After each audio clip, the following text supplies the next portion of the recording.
Mauma duto vinovi e majivie matin daweto. Mauma duto vinovi e majivie matin daweto. Viropo no we imau. Viropo no we dagbelo boso da logo nagbelo. So da logo nagbelo. Laila ila ila.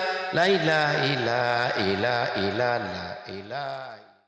Assalamu alaikum wa rahmatullahi ta'ala wa barakatuh. Très chers spectateurs et amis de notre émission L'Aube naissante. Nous sommes sur ce plateau, une fois encore aujourd'hui, conformément à notre promesse, pour vous parler d'un nouveau thème d'intérêt capital. Et ce thème est intitulé « Racisme, régionalisme et ethnocentrisme ». Point de vue de l'islam. Pour m'accompagner dans cette tentative d'explication, n'est-ce pas, je suis avec deux invités à ma gauche, tout proche de moi, le frère Lukman Bissiriou, et après lui, mon deuxième invité, le missionnaire, le frère et missionnaire Ibrahim Abdelaziz. Merci d'avoir accepté notre invitation. Merci d'être là. Et nous comptons sur vous pour mieux parcourir les tenants et les aboutissants de ce thème d'intérêt capital. J'espère que Allah est avec nous, va nous accompagner, Inch'Allah. D'entrée de jeu,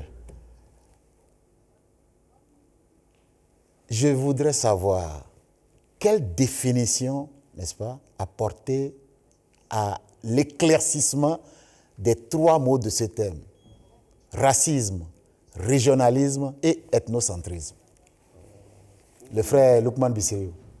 Pour donner une définition au racisme, le racisme c'est d'abord une idéologie qui, partant du postulat, un postulat qui n'a aucun fondement scientifique, un postulat aléatoire, et de l'existence de races au sein de la race humaine que l'on considère, qui sont considérées par certaines catégories de personnes intrinsèquement supérieures à d'autres. C'est-à-dire, penser par exemple que la race blanche, du simple fait de la couleur de leur peau, sont supérieures à toutes les autres races humaines. Et le petit Larousse définit le racisme au sens large du terme, comme une attitude d'hostilité répétée, voire systématique, à l'égard d'une catégorie déterminée de personnes. Tout simplement. Le frère missionnaire Abdelaziz. Oui, salam alaikum wa rahmatullahi wa barakatuh. Wa alaikum salam wa rahmatullahi wa barakatuh. Vous voyez, le racisme, à en croire notre sainteté, le quatrième calife Azra Mirza Tori Ahmad, rahmatullah alayhi, dans son livre intitulé Problèmes des temps modernes, les solutions de l'islam, il dit que le racisme, que c'est la théorie selon laquelle certaines races seraient supérieures aux autres. C'est une discrimination, c'est de l'hostilité envers un groupe humain. Et il va plus loin. Il dit au sens large, le racisme doit être compris comme l'ensemble des préjugés exprimés par un groupe vis-à-vis d'un autre, s'opposant aux concepts les plus élémentaires de justice, de décence et d'honnêteté. Parce qu'on ne fait pas preuve d'honnêteté. Allah subhanahu wa ta'ala nous a créés de façon égale. Bon, qu'est-ce qui fait dire ces notions de complexe de supériorité, d'infériorité? Ce sont des inventions humaines. Donc, tout simplement. Oui, à chaque fois qu'un individu ou un groupe d'individus agit de façon préjudiciable envers un autre, sous prétexte de préserver ses propres intérêts, c'est en réalité le racisme qui commence à montrer son visage horrible. C'est de là le caractère aléatoire de cette philosophie, de cette idéologie. Oui. En réalité, nous sommes créés les uns à l'image des autres, quelle que soit la différence de faciès. Oui. Vous savez, on a une tête, un tronc, les membres supérieurs, les membres inférieurs. Oui. Merci, le frère. Bon, c'est vrai que le thème était le racisme, régionalisme, l'ethnocentrisme, pour aborder de façon brève les embranchements, les similitudes du racisme ne sont pas vraiment du régionalisme. C'est un mouvement ou une doctrine affirmant l'existence d'entités régionales revendiquant leur reconnaissance. C'est la tendance à favoriser les caractères régionaux à l'autonomie des régions. Et l'ethnocentrisme, c'est une forme de comparaison, c'est-à-dire que c'est la tendance à prendre les normes de son propre groupe social pour juger d'autres groupes sociaux. C'est-à-dire que si, par exemple, dans notre milieu, nous avons une certaine façon de définir, de comprendre, de nous comporter, donc lorsque je me mets en idée que c'est notre façon, notre idéologie, notre tradition, que ce sont ces choses qui sont les meilleures et que tout autre qui est contraire à cela doit être rejeté. Donc, c'est l'ethnocentrisme. Merci. Je suis en train de vous voir venir empiéter sur le deuxième volet de la question. En réalité, l'ethnocentrisme, en fait, c'est, comme vous l'avez dit, c'est le fait de rejeter, n'est-ce pas, hors de la culture, dans la nature, tout ce qui ne vit pas conformément aux normes qu'on s'est choisies. Vous voyez, c'est l'homme qui choisit. Donc, c'est en fait l'appréciation. Chers invités, quelle est l'origine de ces dysfonctionnements, de ces aberrations en termes de considération au sein de la communauté humaine? Le frère Abdelaziz. On peut dire que le racisme trouve son origine dans les préjugés de classe. Et c'est probablement la meilleure définition que l'on puisse lui donner. Dans les préjugés, son origine, c'est dans les préjugés de classe. Et comme le disait tout à l'heure le frère Lukman, ouais, lorsque on imagine, on essaie d'attribuer une certaine supériorité à une race ou bien à un groupe d'hommes donné, donc c'est déjà l'origine, c'est le complet de supériorité, d'infériorité qu'on s'attribue de façon volontaire ou involontaire. C'est-à-dire, si je prends un exemple qui pourrait peut-être faire rire, vous voyez que, par exemple, les Noirs ont tendance à se rabaisser. Quand quelque chose est de valeur, on attribue ça à la race blanche. Je donne un exemple. Lorsque les gens dessinent, par exemple, Satan, on dessine un noir. Lorsqu'on dessine un ange, c'est toujours un blanc. Lorsqu'on voit une pomme de valeur, on dit la pomme du blanc et pomme du noir. Donc, on veut et inconsciemment, ce concept, dans la conduite même, c'est infiltré dans notre quotidien. Oui, lorsque, par exemple, on prend, par exemple, quelqu'un qui a le sida, ouais, c'est un noir qu'on présente, comme s'il n'a jamais un blanc qui est malade de sida. Ouais, donc, il a des choses que le blanc, le noir lui-même, a ce qu'il est un tas d'ordures. Donc, c'est un dépotoir. Il faut se rabaisser. Donc, face à la race, et c'est ça même qui a favorisé, c'est-à-dire, je peux dire, l'esclavage entre-temps. Pour enchérir, si vous le permettez, en fait, ce que le missionnaire Ibrahim Abdelaziz vient de dire, en fait, est très important. Il parle de préjugés, en fait. Bien sûr. En fait, ça veut dire qu'en fait, ça n'a aucune base scientifique. Bien sûr. Même en matière de religion, ça existe aussi. Vous entendez souvent par certains, notamment les chrétiens, qui disent que le peuple israélite est le peuple élu de Dieu. Bon. Oui. Mais quand on raisonne de cette manière-là, excusez-moi, ça va contre la justice absolue de Dieu. Alors qu'on le connaît, le juste, le premier des justes. Merci beaucoup. N'est-ce pas le même Dieu qui a créé le peuple juif, qui a créé le peuple, tous les autres peuples du monde entier? Pourquoi le Dieu qui se revendique être un Dieu juste, qui a une justice absolue, peut-il préférer un peuple par rapport à toutes ces autres créatures? En fait, c'est ce qui montre, en fait, voilà, le Seigneur de l'humanité, de l'univers tout entier, pour dire qu'en fait, ce sont des préjugés. Et parfois, c'est fondé sur le fait que tel peuple a connu une ascension spirituelle ou bien une ascension matérielle, parce que ils sont nous sommes à l'aide de développement technologique. Merci beaucoup. Voilà, donc, en matière de la science, ils sont très évolués. Donc, on s'imagine que s'ils sont très évolués en matière de la science, c'est qu'ils sont plus réfléchis, plus intelligents que les autres. Ça, ce sont des préjugés. Dieu nous a donné les mêmes cerveaux, les mêmes intelligences. Oui. Si vous cultivez votre intelligence, si vous excellez si vous travaillez dans un domaine, il ne fait aucun doute que vous allez exceller dans ce domaine. Absolument, comme le dirait un savant, il dit, la chose en laquelle Dieu n'a pas fait d'injustice, c'est la raison, et il a donné à tout le monde, même malheureusement, tout le monde ne l'utilise pas bien. Ça dit, la raison est la chose du mieux, la mieux partagée, mais malheureusement, tous les hommes ne l'utilisent pas bien. Mes chers invités, alors, ainsi défini, est-ce qu'on peut avoir une appréciation sur le plan statistique du racisme, de ces phénomènes sur le globe terrestre aujourd'hui? Bon, au fait, en matière de statistiques, de façon claire et nette, je peux dire non, parce que nous sommes plus ou moins attachés à la manifestation de ce mal, de ce fléau. Et je pourrais dire maintenant, de façon partagée, lorsqu'on prend même les habitants, les citoyens d'un même pays, on voit que, par exemple, ceux du Nord, c'est-à-dire que l'autre, il est du Sud, donc c'est une entité à part entière. Nous ne nous appartenons pas. L'autre se dit que l'autre est de l'Est, l'autre est de l'Ouest.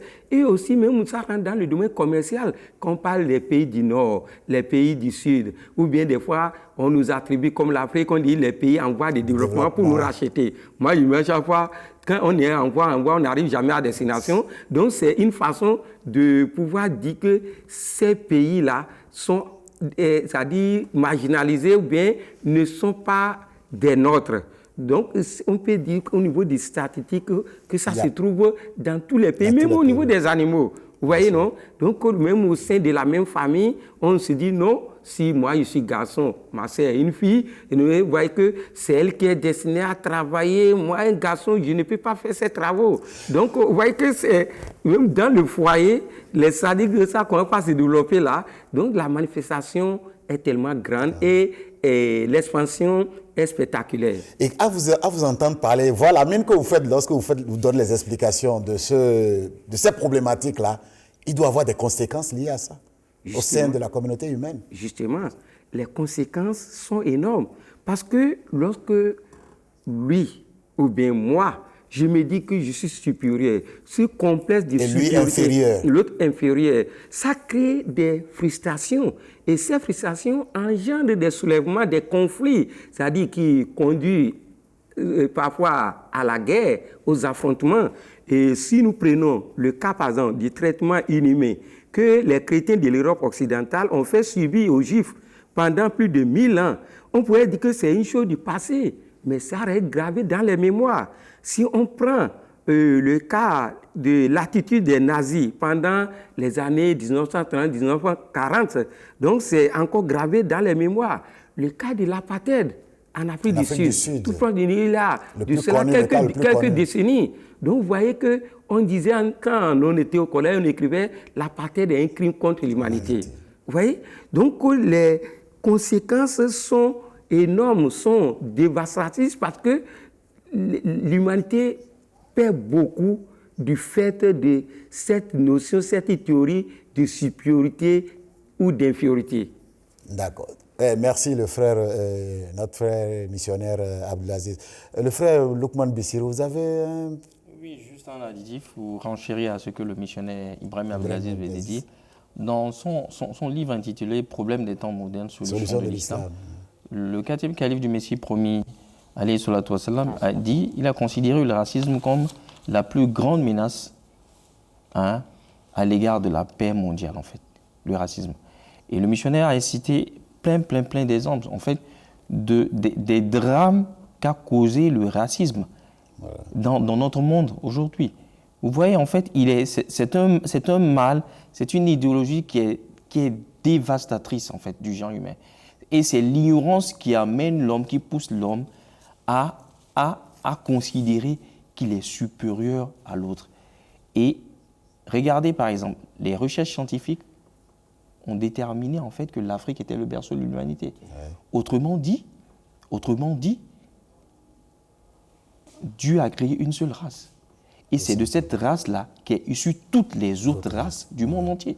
Ça veut dire que des changements climatiques, ainsi de suite. Etc. Est-ce que vous me comprenez? Parce qu'il y a eu la migration, ainsi de suite. Merci beaucoup. De l'origine à chaque point d'achoppement de chaque migration. Donc, les effets climatiques ont donné... Et le Messie premier, alayhi salatu wassalam, le fondateur de la communauté musulmane, l'a dit, Ahmadiyya l'a dit aussi. Dieu n'a créé qu'une seule race. Et c'est cet exode-là, ces déplacements des hommes, ces migrations-là, et du fait du changement du climat qui a fait qu'il y a eu plusieurs places, il y a eu plusieurs races que nous découvrons au monde aussi. Donc, partant de cette vérité absolue-là, nous pouvons déduire que, qu'on le veuille ou pas, que nous soyons blancs, noirs, jaunes ou rouges, nous sommes issus de la même race. La couleur de la peau importe peu. Dieu a créé une seule race, et c'est de cette race-là qu'est issue toutes les autres races. Qu'on le veuille ou pas, nous sommes des frères et sœurs d'une la même mère. Voilà. Merci, mes chers invités. À voir le développement sur les différentes problématiques de ce thème-là, n'est-ce pas? C'est le racisme, le régionalisme et l'ethnocentrisme. Il constitue, n'est-ce pas, ces éléments-là un danger pour l'humanité. Ça veut dire que la paix mondiale en souffre quelque part. La paix est menacée. La paix, n'est-ce pas, la paix est menacée. Et, un mot à dire, ça peut engendrer des guerres, n'est-ce pas? Oui, je l'ai déjà dit tantôt que ça entraîne des soulèvements, ça engendre des soulèvements, des conflits et des guerres. Donc, soit ethniques ou bien des guerres nationales. Donc, c'est que ça conduit à la destruction. Donc, tout simplement, c'est aussi un fléau, n'est-ce pas? C'est un flou. Quel est le point de vue de l'islam à propos du racisme? Concernant le point de vue de l'islam, l'islam étant une religion d'abord connue comme étant une religion de paix. Et la religion de paix doit incarner la paix. C'est une religion universelle donc, qui a rejeté le racisme dans toutes ses formes. Ainsi dit, l'islam considère le racisme et ses embranchements comme étant un état d'esprit ou bien une pratique abominable qui relève de l'époque de l'ignorance. Et quand l'islam est venu, quelle solution l'islam n'a pas tardé à établir des règles d'or pour l'abolition de toutes sortes de discriminations, qu'elles soient basées sur la race, c'est-à-dire les couleurs, la fortune, les statuts, les rangs sociaux, encore moins que sur la religion. Mieux, le Saint-Coran nous dit dans son chapitre 49, précisément au verset 14, Allah subhanahu wa ta'ala dit « A'ouz billahi minash shaitanir rajim Ya ayyuhan nasu inna khalaqnakum min zakarin wa unsa wa ja'alnakum shu'uban wa qabaila lita'arafu Inna akramakum indallahi atqakum Inna allaha alimun khabir. C'est-à-dire, ô hommes, nous vous avons créé d'un mâle et d'une femelle. Vous voyez, le Coran dit, l'humanité, malgré son expansion, malgré la démographie, l'expansion démographique qu'on a de nos jours, nous vous avons créé d'un mâle et d'une femelle et nous avons fait de vous des clans et des tribus. Et quel est l'objectif? Afin que vous puissiez vous reconnaître. En vérité, le plus honorable d'entre vous aux yeux d'Allah est le plus pieux parmi vous. Assurément, Allah est omniscient, très conscient. Donc Allah dit le fait qu'il y ait des clans et des tribus, qu'il y ait des races, ou dit que c'est la race noire, c'est la race jaune, etc. Ou bien ce sont les gens de telle ethnie, de tel pays. L'objectif visé, c'est pour que nous puissions nous reconnaître. Vous voyez, quand quelqu'un parle à travers le langage, à travers sa prononciation, à travers certaines de nos, c'est-à-dire à travers notre physionomie, on arrive à reconnaître que celui-là, il est de telle race, celui-là, il est de telle ethnie. Donc, la supériorité ne se trouve pas dans notre groupe. C'est-à-dire ça, et c'est maintenant, c'est-à-dire le Coran, en un mot, refuse l'ethnocentrisme. Pensez que non, nous, la race là est meilleure. Qu'est-ce qui nous fait dire que notre race est la meilleure? Donc, afin de doter de notre pensée tout préjugé et tout complet de supériorité, le Saint-Prophète Mohammed dit Kullukum min Adam wa Adam min Turab. Autrement dit, vous êtes tous sortis de Sayyidina Adam. Et Adam, quant à lui, est créé de la poussière. Vous voyez, si nous portons les plus belles chaussures du monde, on ne fait que marcher sur la terre. Donc, lorsque Dieu dit qu'il nous a créés, ou bien le Saint prophète qui Allah dit, Wama yantiqu anil hawa, il ne parle pas de son propre désir. C'est-à-dire que lorsque le prophète parle, c'est avec l'ordre d'Allah. Donc, quand il dit que nous sommes créés d'Adam, et sachant qu'Adam est créé à partir de la poussière, c'est-à-dire que nous ne sommes rien. Mieux, dans le Saint-Coran même, Allah dit, Awala yazkuru l'insan, anna khalaqnahu min qablin wa lam yaku shay'an. L'homme s'imagine qu'il oublie que c'est nous qui l'avons créé, au moins qui n'était rien, qu'on pouvait y mentionner. On pouvait devenir chef d'État aujourd'hui, on pouvait avoir telle beauté physique. Le problème, c'est ça encore dit. Inna Allah la yanzuru ila suwarikum aw ajsamikum wala ila amwalikum walakin yanzuru ila qulubikum wa amalikum. Allah ne regarde ni votre beauté ou apparence physique, ni votre richesse, mais il lit dans vos cœurs, c'est-à-dire nos cœurs, et il considère nos œuvres. Donc, c'est vrai, avoir la beauté, ça fait partie des dons de Dieu. Et avoir de la richesse, ça fait partie, mais ce n'est pas ça. Ce ne peut pas être une base de discrimination, n'est-ce pas? Et se fait supérieur à l'autre. Les autres. Et le Saint prophète, quand il est parti à Médine, vous savez qu'il avait les Juifs, il avait les chrétiens, il avait les races aussi, les Africains, il avait Salman qui est de la Perse, Bilal qui est de l'Afrique, il avait Chouaïb qui est de Rome. Donc, et tous, il les a gardés et il a créé l'atmosphère qui permet de vivre en harmonie, en symbiose, sans distinction aucune. Et dans plusieurs expéditions, il a envoyé Oussama bin Zaïd. Non seulement Oussama était jeune, mais il est le fils d'un esclave, d'un Africain. Il l'a envoyé comme étant le dirigeant, comme le chef de l'armée musulmane. Donc tout cela, le prophète ça nous a donné de bons exemples. Et n'oublions pas que le premier muezzin de l'islam, c'est Bilal. Il avait des Arabes qui pouvaient mieux prononcer que Bilal. Mais il a choisi. Donc voilà autant d'exemples pour nous, pour montrer quel est le rôle que l'islam a joué. J'ai parlé de la pression dans l'éradication du racisme. Dans sa vie pratique, il a mis en application les injunctions divines. Vraiment. Merci le frère Ablaza. Vous entendre le frère Lokman Bissirou, il y a beaucoup d'explications qui sont ressorties de l'enseignement préconisé par l'islam, les injonctions coraniques et même la conduite du saint prophète Mohammed sallallahu alayhi wa sallam à l'égard de ce fléau, de ce mal qui est de créer la division au sein des hommes et de s'imaginer en tant qu'humain supérieur à son frère parce qu'il n'est pas noir ou parce qu'il n'est pas blanc ou parce qu'il n'est pas jaune. Avez-vous quelque chose à ajouter sur ce point-là? Bien sûr. Oui, en fait, le saint prophète Mohammed sallallahu alayhi wa sallam était un exemple pratique de l'éradication de l'esclavage dans la société, en fait, dans le monde entier. Regardez ce qu'il a fait.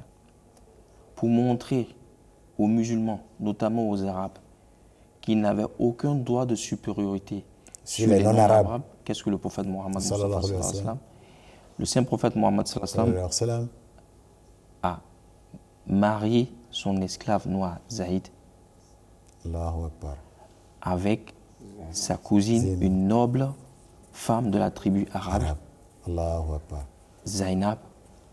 Le prophète Mohammed sallallahu alayhi wa sallam a célébré leur mariage pour montrer l'exemple, pour montrer que, oui, c'est certes un esclave, elle est issue d'une famille noble arabe, mais dès l'instant où vous êtes rentré en fait dans la bergerie de l'islam, dans la bergerie du saint prophète Mohammed sallallahu alayhi wa sallam, il n'y a aucune notion de classe, il n'y a aucune notion de race, il n'y a aucune notion de tribu. Vous êtes les mêmes. Dieu vous a créé égaux et vous devez vous comporter en tant que tel. Et dans son discours d'adieu, le saint prophète Mohammed sallallahu alayhi wa sallam a dit ce qui suit. Ô homme, ce que je vous dis, vous devez l'écouter et vous en souvenir. Tous les musulmans sont frères entre eux. Vous êtes tous égaux. Tous les hommes, quelle que soit la nation ou la tribu à laquelle ils appartiennent, et quelle que soit leur place dans la société, sont égaux. De même que les doigts des deux mains sont égaux, les êtres humains sont égaux. Personne n'a le droit ou de supériorité à revendiquer sur les autres. Vous êtes comme des frères. Vous êtes comme des frères. C'est très, très édifiant. Ça veut dire que vous soyez noir, blanc, rouge, etc., etc., nous avons été créés par le même et unique Dieu et nous devons, en tant que tels, nous comporter comme des frères issus de la même origine, issus de la même mère. Donc, ces préjugés-là, nous devons essayer au mieux de nos possibilités, en suivant les conseils du Saint prophète Mohammed sallallahu alayhi wa sallam, tenter de les éradiquer, non seulement dans notre comportement et dans notre vie au quotidien. Parce que malheureusement, ça existe au sein de notre société également. Même en Afrique, ça existe. Merci, M. Olivier. Malgré que le temps tire vers sa fin, je ne vais pas m'empêcher de vous poser une question. La communauté islamique Ahmadiyya, qui se revendique être, n'est-ce pas, de l'islam authentique du saint prophète Mohammed sallallahu alayhi wa sallam, a un credo, l'amour pour tous, la haine pour personne.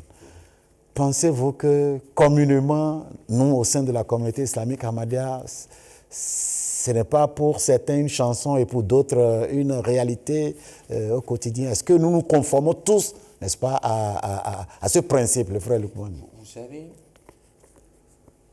la communauté musulmane Ahmadiyya est une école.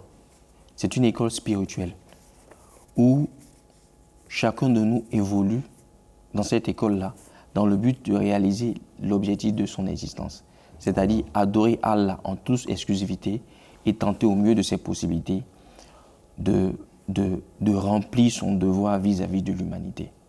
Est-ce que vous voyez? Vous voyez, nous n'avons pas les mêmes degrés d'effort, les mêmes degrés spirituels au sein de la communauté musulmane ahmadiyya. C'est ça qu'il faut savoir. Les mêmes degrés de taqwa, de crainte de Dieu. Merci beaucoup. En fait, c'était adhéré dans la communauté musulmane ahmadiyya il y a 50 ans. D'autres un peu plus. D'autres viennent de se joindre à la communauté musulmane ahmadiyya. Donc, nous n'avons pas le même degré de compréhension du message. Par conséquent, nous n'avons pas les mêmes degrés de pratique et les mêmes degrés d'avancement. Et encore moins de même degré d'humilité. Merci beaucoup. Donc, nous sommes en train d'avancer. L'objectif le plus important, c'est d'avancer vers cet idéal-là, c'est-à-dire éprouver l'amour à l'égard de l'humanité tout entière, sans aucune distinction. Voilà. Qu'il soit noir, un fils d'esclave, un pauvre, blanc, rouge, jaune, un arabe, fou, un malade mental, nous devons lui manifester le même amour que nous pouvons manifester à notre frère utérin. Ceci me rappelle un hadith du Saint Prophète sallam, il n'est pas musulman, celui qui ne veut pas pour lui-même, pour l'autre, ce qu'il veut pour lui. Le missionnaire Abdelaziz a quelque chose à ajouter, très rapidement. Bon, en fait, vous savez, comme vous venez de le dire, on a une minute. Oui, la devise de l'agent islamique Ahmadiyya, basée sur l'amour pour tous, la haine pour personne, loin d'être un simple slogan et une réalité, c'est du moins l'aspiration du saint fondateur de la Jamaat islamique Ahmadiyya et de ses successeurs élus. Mais le frère Lukman vient de dire, de donner des explications et qui retient un mot qui résume tout. Il dit c'est une école. Dans une école, on évolue avec ça. Nos performances ne sont pas les mêmes. Donc l'idéal, le souhait du fondateur, c'est d'arriver à concrétiser cette volonté. C'est un chemin à parcourir au quotidien. Même les non-Ahmadis apprécient cette devise. Vous voyez par exemple le saint François qui dit que que le vrai musulman est celui dont les autres musulmans n'ont rien à craindre, ni de sa main, ni de sa langue. Si on veut regarder ça, on va dire, il n'y a aucun musulman, ça, il ne doit pas insulter, il ne doit pas faire du mal. Non. Mais c'est que c'est l'aspiration, c'est l'idéal, mais dans nos pratiques, il reste encore des efforts. Voilà. Donc, je prends ces gens-là pour pouvoir dire qu'en toute honnêteté, vous dire, comme tous les Ahmadis ne sont pas à la même hauteur, donc, que c'est un slogan. Non. Voilà. Merci le frère et missionnaire Abdelaziz. Et chers très téléspectateurs, pardonnez-moi, amis de l'émission L'Aube naissante, nous vous promettons de revenir encore sur cette émission avec d'autres sujets plus importants. Merci d'avoir choisi de nous tenir compagnie et à très prochainement. Assalamu alaikum wa rahmatullahi wa barakatuh. La ilaha illa, la ilaha illa, la ilaha illa, la ilaha illa, la ilaha illa, la ilaha illa, Mahumadu to vinovi, majivie matinda weto, Mahumadu to vinovi, e majivie matinda weto, Viropo no we imahu, Viropo no we dagbelo buso.